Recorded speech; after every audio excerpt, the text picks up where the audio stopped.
Hello' guys welcome back to my new video' আজিৰ এই ভিডিঅ'টোত আমি আলোচনা কৰিবলৈ ওলাইছোঁ ক্লাছ 12 ইকনমিক্সৰ এটা অত্যন্ত গুৰুত্বপূৰ্ণ অধ্যায় চেপ্টাৰ 3 মুদ্ৰা আৰু বেংক ব্যৱস্থা এই অধ্যায়টো সমষ্টিবাদী অৰ্থবিজ্ঞানৰ এক মৌলিক অংশ এই ভিডিঅ'টোৰ জৰিয়তে আপুনি এই চেপ্টাৰটোৰ সকলো গুৰুত্বপূৰ্ণ বিষয় সহজ ভাষাত বুজি ল'ব পাৰিব এই ভিডিঅ'টোত আমি তলত উল্লেখ কৰা গুৰুত্বপূৰ্ণ বিষয়সমূহ আলোচনা কৰিম মুদ্ৰাৰ ধাৰণা আৰু কাৰ্যাৱলী মুদ্ৰাৰ চাহিদা মুদ্ৰাৰ যোগান বেংক ব্যৱস্থাৰ দ্বাৰা মুদ্ৰা সৃষ্টি মুদ্ৰা যোগান নিয়ন্ত্ৰণৰ আহিলা বিমুদ্ৰাকৰণ আৰু কেন্দ্ৰীয় বেংক প্ৰথমতে আমি আলোচনা কৰিম নম্বৰ 1 মুদ্ৰাৰ ধাৰণা আৰু কাৰ্যাৱলী প্ৰথমতে আমি বুজি ল'ব লাগিব মুদ্ৰা কি বা মুদ্ৰা কাক বোলে মুদ্ৰা হৈছে এনে এটা বস্তু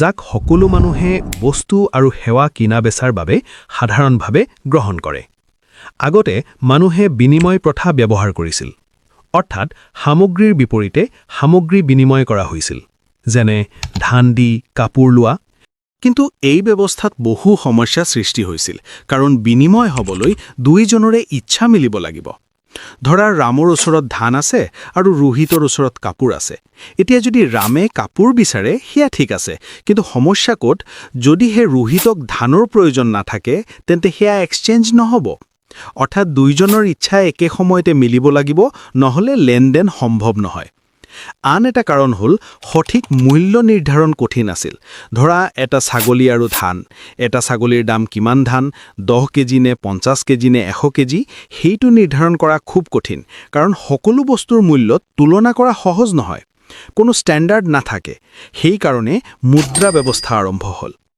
এতিয়া আমি মুদ্ৰাৰ প্ৰধান কাৰ্যাৱলীসমূহ আলোচনা কৰিম 1 নম্বৰ বিনিময় মুদ্ৰা দ্ৰব্য আৰু সেৱাৰ ক্ৰয় বিক্ৰয় কৰা সহজ কৰি তোলে আগতে মানুহে বিনিময় ব্যৱস্থা ব্যৱহাৰ কৰিছিল য'ত বহু সমস্যা সৃষ্টি হৈছিল কিন্তু মুদ্ৰা অহাৰ পাছত এতিয়া আমি সহজে টকা দি বস্তু কিনিব পাৰোঁ উদাহৰণস্বৰূপে তুমি দোকানত গৈ 20 টকাৰে বিস্কুট কিনা 2 নম্বৰ হিচাবৰ একক মুদ্ৰাই সকলো দ্ৰব্য আৰু সেৱাৰ মূল্যক এক উমৈহতীয়া এককৰ জৰিয়তে প্ৰকাশ কৰা সহজ কৰি তোলে ইয়াৰ বাবে আমি বস্তুবোৰৰ মূল্যৰ তুলনা কৰিব পাৰোঁ ধৰা এটা কলমৰ দাম 10 টকা আৰু এখন বহীৰ দাম 100 টকা এতিয়া তুমি সহজে বুজিব পাৰিছা যে কোনটো বেছি দাম 3 নম্বৰ মূল্যৰ ভঁৰাল মুদ্ৰাক ভৱিষ্যতৰ বাবে সঞ্চয় কৰি ৰাখিব পাৰি অৰ্থাৎ আজিৰ টকা তুমি বেংকত জমা থৈ পিছত সেই টকা উলিয়াই ব্যৱহাৰ কৰিব পাৰিবা এতিয়া আমি আলোচনা কৰিম নম্বৰ 2 মুদ্ৰাৰ চাহিদা সম্পৰ্কে তোমালোকে আগতে জানি আহিছা যে চাহিদা মানে কি তথাপিও তোমালোকক পুনৰ মনত পেলাই দিছো অৰ্থনীতিত চাহিদা বুলিলে কোনো বস্তু বা সেৱা ক্ৰয় কৰাৰ ইচ্ছা আৰু সেইটো বস্তু ক্ৰয় কৰাৰ ক্ষমতা দুয়োটা থাকিব লাগিব কেৱল ইচ্ছা থাকিলেই নহব টকা দিব পৰা সক্ষমতাও থাকিব লাগিব তেতিয়াহে সেইটো প্ৰকৃত চাহিদা বুলি কোৱা হয় উদাহৰণস্বৰূপে যদি এজন মানুহে গাড়ী কিনিবলৈ ইচ্ছা কৰে কিন্তু তেওঁৰ ওচৰত পইচা নাথাকে তেন্তে সেইটো চাহিদা নহয় কিন্তু যদি তেওঁৰ গাড়ী কিনাৰ ইচ্ছাও আছে আৰু টকা দিয়াৰ ক্ষমতাও আছে তেন্তে সেইটো প্ৰকৃত চাহিদা বুলি কোৱা হয় এতিয়া আমি জানিব লাগিব মুদ্ৰা চাহিদা মানে নেকি মুদ্ৰা চাহিদা মানে হৈছে মানুহে নিজৰ হাতত কিমান টকা ৰাখিব বিচাৰে মানুহে সাধাৰণতে দুটা মুখ্য কাৰণত মুদ্ৰা হাতত ৰাখিবলৈ বিচাৰে প্ৰথমটো হৈছে লেনদেনৰ অভিপ্ৰায়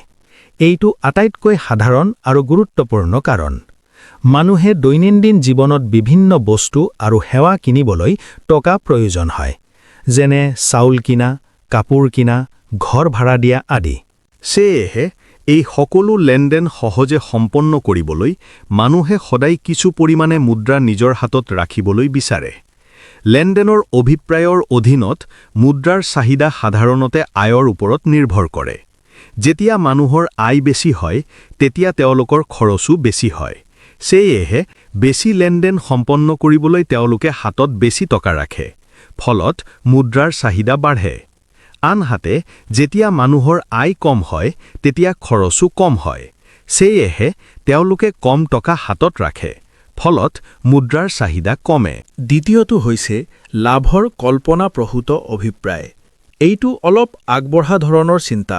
ইয়াত মানুহে ভৱিষ্যতে লাভ পাব বুলি ভাবি টকা হাতত ৰাখে। ধৰা, যদি এতিয়া সুদৰ হাৰ কম থাকে, তেতিয়া মানুহে ভাবে যে আগলৈ হয়তো সুদৰ হাৰ বাঢ়িব, সেয়েহে তেওঁলোকে এতিয়া টকা খৰচ নকৰে, বৰং হাতত ৰাখে যাতে পাছত অধিক লাভ কৰিব পাৰে। ইয়াত মানুহে সাধাৰণতে ঋণপত্ৰ কিনা-বেচা কৰে। এতিয়া প্ৰশ্ন আহে, ঋণপত্ৰ মানে কি? ঋণপত্ৰ হৈছে এনে এটা আৰ্থিক দলিল বা লিখিত প্ৰমাণপত্ৰ য'ত এজন ব্যক্তি, কোম্পানী বা চৰকাৰে মানুহৰ পৰা টকা ধাৰ লৈ পাছত সুদসহ উভতাই দিয়াৰ প্ৰতিশ্ৰুতি দিয়ে। ধৰা, তুমি কোনো ব্যক্তি বা চৰকাৰক 1000 টকা ধাৰ দিছা। তাৰ বিনিময়ত তোমাক এটা পত্ৰ বা বণ্ড দিয়া হ'ব, য'ত উল্লেখ থাকিব যে নিৰ্দিষ্ট সময়ৰ পিছত 1000 টকাৰ লগত সুদ উভতাই দিয়া হ'ব। এইটোৱে ঋণপত্ৰ। এতিয়া তোমালোকে ভাবিছা চাগে, সুদৰ হাৰ মানে কি? সুদৰ হাৰ মানে হৈছে তুমি যেতিয়া কাৰোবাক টকা ধাৰ দিয়া, সেই ধাৰৰ ওপৰত তুমি যি অতিৰিক্ত টকা লাভ কৰা, তাকেই সুদ বা ইণ্টাৰেষ্ট বোলা হয়। আৰু সেই সুদৰ শতাংশক কোৱা হয় সুদৰ হাৰ, ইণ্টাৰেষ্ট ৰেট। ধৰা, তুমি কাৰোবাক 1000 টকা ধাৰ দিছা। তেওঁ বছৰৰ শেষত তোমাক 1000ৰ লগত 100 টকা অতিৰিক্ত দিব। এই 100 টকা হৈছে সুদ, ইণ্টাৰেষ্ট। এতিয়া 100 হৰণ 1000 পূৰণ 100 সমান 10%। সেয়েহে সুদৰ হাৰ হৈছে 10%। এতিয়া আমি আলোচনা কৰিম মুদ্ৰা যোগানৰ সম্পৰ্কে। প্ৰথমতে জানিব লাগিব মুদ্ৰা যোগান মানে কি? মুদ্ৰা যোগান মানে হৈছে এখন অৰ্থনীতিত এটা নিৰ্দিষ্ট সময়ত চলাচল কৰি থকা মুঠ টকাৰ পৰিমাণ।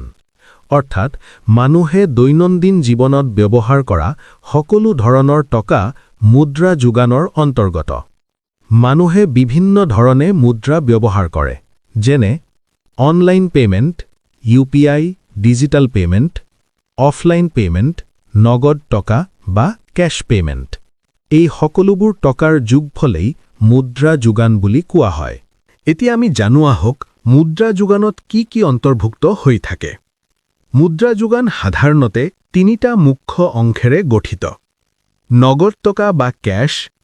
নগদ টকা মানে হৈছে কইন আৰু নোট। উদাহৰণ, ধৰা তোমাৰ জেপত 10 টকা, 20 টকা বা 100 টকা আছে আৰু তুমি দোকানলৈ গৈ সিধা এই টকাৰে বস্তু কিনা। এইবোৰক নগদ টকা বোলা হয়। এইটো তৎক্ষণাত ব্যৱহাৰ কৰিব পৰা টকা। Demand deposit.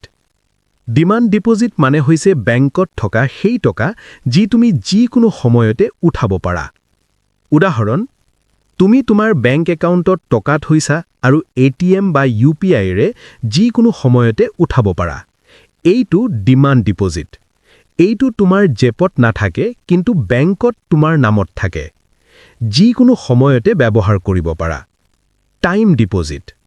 টাইম ডিপজিট মানে হৈছে সেই টকা যি এটা নিৰ্দিষ্ট সময়ৰ বাবে বেংকত থোৱা হয়। উদাহৰণ, ধৰা তুমি FD মানে ফিক্সড ডিপজিট কৰিলে 1 বছৰ বা 2 বছৰলৈ। এই সময় শেষ নোহোৱা পৰ্যন্ত তুমি সেই টকা উঠাব নোৱাৰা। এইটো তৎক্ষণাত ব্যৱহাৰ কৰিব নোৱাৰা। নিৰ্দিষ্ট সময় পাৰ হ'লে তেতিয়াহে উঠাব পাৰা। এতিয়া আমি মুদ্ৰা যোগানৰ ধৰণ সম্পৰ্কে জানো আহক। তোমালোকে মনত ৰাখিবা, অৰ্থনীতিত মুদ্ৰা যোগান 3টা ভাগত ভাগ কৰা হয়: M1, M2 আৰু M3। এইবোৰে দেখুৱায় যে টকা কিমান সহজে ব্যৱহাৰ কৰিব পাৰি। প্ৰথমে আমি M1 সম্পৰ্কে জানো আহা। M1 সেইবোৰক টকা কোৱা হয় যেনে কেশ প্লাছ ডিমাণ্ড ডিপজিট। অৰ্থাৎ তোমাৰ হাতত যিমান টকা আছে তাৰ লগত তোমাৰ বেংক একাউণ্টত যিমান টকা আছে, যি টকা তুমি যিকোনো সময়তে উলিয়াব পাৰা, সেই দুয়োটা টকা যোগ কৰি M1 উলিওৱা হয়। ধৰা তোমাৰ জেপত 1000 টকা এটা আছে আৰু বেংকত 5000 টকা এটা আছে। তেতিয়া তুমি 5000 আৰু 1000 দুয়োটা যোগ কৰিলে M1 পাবা, অৰ্থাৎ 6000 টকা তোমাৰ হাতত আছে। এইটো আটাইটো সহজ আৰু তৎক্ষণাত ব্যৱহাৰযোগ্য হয়, কাৰণ তুমি সকলো সময়তেই ব্যৱহাৰ কৰিব পাৰা। জেপত থকা টকা তুমি কেশ হিচাপে যিকোনো সময়তে দিব পাৰা, আৰু বেংকত থকা টকাখিনিও তুমি যিকোনো সময়তেই UPI বা অন্য অনলাইন মাধ্যমেৰে দিব পাৰা। নেক্সটটো হ'ল M2। M2ৰ সূত্ৰটো হৈছে M2 equal to M1 plus post office savings deposits. এতিয়া তোমালোকে গম পাইছা যে M1 মানে হৈছে ব্যক্তিৰ হাতত থকা নগদ টকা আৰু বেংকত থকা ডিমাণ্ড ডিপজিটছ, অৰ্থাৎ ছেভিংছ বা কাৰেণ্ট একাউণ্টত থকা টকা। এতিয়া M2 উলিয়াবলৈ হ'লে এই M1ৰ লগত পোষ্ট অফিচৰ ছেভিংছ ডিপজিটছ যোগ কৰিব লাগিব, অৰ্থাৎ ব্যক্তিৰ হাতত থকা টকা প্লাছ বেংক একাউণ্টত থকা টকা প্লাছ পোষ্ট অফিচৰ ছেভিংছ ডিপজিটছ মিলি যিটো টোটেল হয় তাকেই M2 বুলি কোৱা হয়।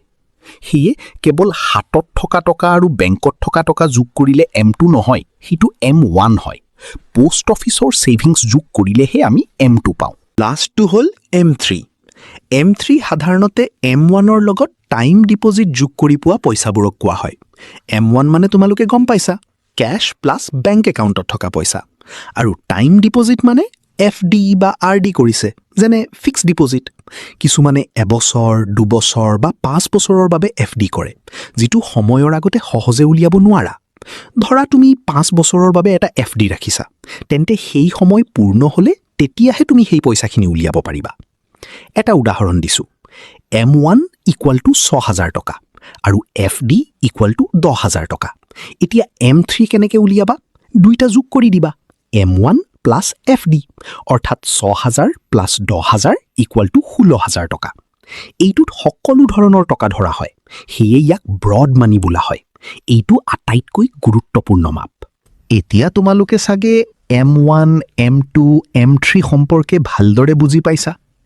এইবোৰৰ ওপৰত প্ৰশ্ন আহিলেও তোমালোকে সহজে কৰিব পাৰিবা। যদি কিবা ডাউট থাকে তেন্তে তোমালোকে কমেণ্ট বক্সত জনাবা। যদি তোমালোকে ভালদৰে বুজি পোৱা নাই তেন্তে ইয়াৰ ওপৰত আৰু এটা ভিডিঅ' তোমালোকৰ বাবে তৈয়াৰ কৰি দিম। এই ভিডিঅ'টো অলপ দীঘল হৈ গৈছে, সেয়ে বাকী থকা টপিকসমূহ আমি পাৰ্ট 2ত আলোচনা কৰিম। মই খুব সোনকালে সেই ভিডিঅ'টো আপলোড কৰিম আৰু তাৰ লিংকটো ডেছক্ৰিপশ্যনত দি দিম। তোমালোকে চেনেলটোক ছাবস্ক্ৰাইব কৰি ন'টিফিকেশ্যন অন কৰি ৰাখিবা, যাতে ভিডিঅ' আপলোড হ'লেই লগে লগে পাই যোৱা। আৰু যদি এই ভিডিঅ'টো ভাল লাগিছে তেন্তে এটা লাইক দিবা আৰু কমেণ্ট কৰি জনাবা। তোমালোকৰ লাইক আৰু কমেণ্টেনে মোক আৰু ভাল ভিডিঅ' বনাবলৈ বহুত মটিভেশ্যন দিয়ে।